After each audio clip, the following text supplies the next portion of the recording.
This is Edmonton Real Estate Today. I'm your host, LeRoy Warden.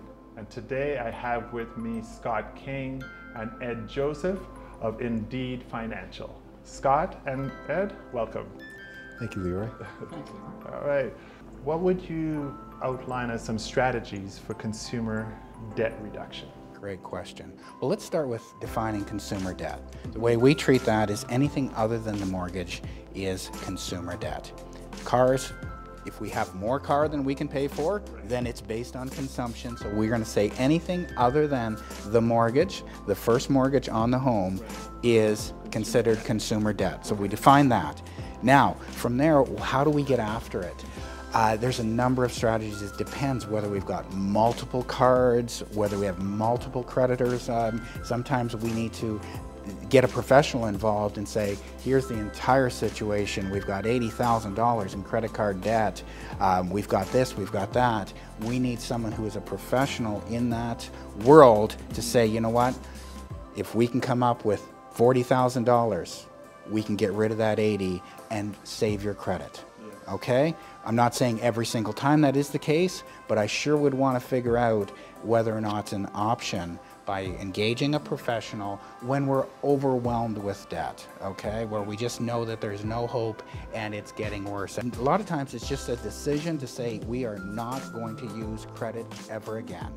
We do what we call plastic surgery, okay?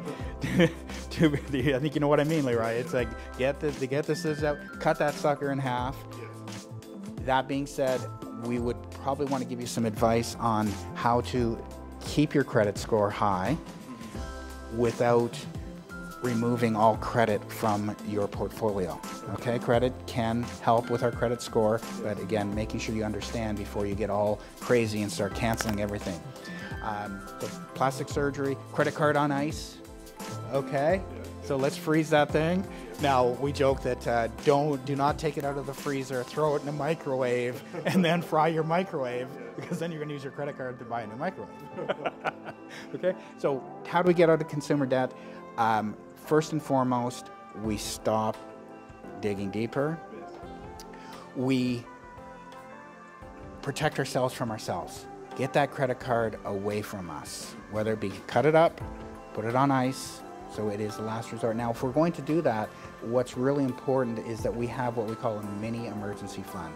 We've set $1,000 aside for the purpose of the emergency. Because here's what happens. We decide we're going to get out of debt. We're passionate about it. We had a coaching said we're going to turn this thing around. And our $5,000 of credit card debt, we've got it down to $1,500. Then what happens? The emergency comes. The brakes on the car start to make that beautiful sound, and we know that we need to get it addressed. So we've reduced it down to $1,500. We don't have any emergency fund, so we then say, well, we have no choice. We've got to use the credit card.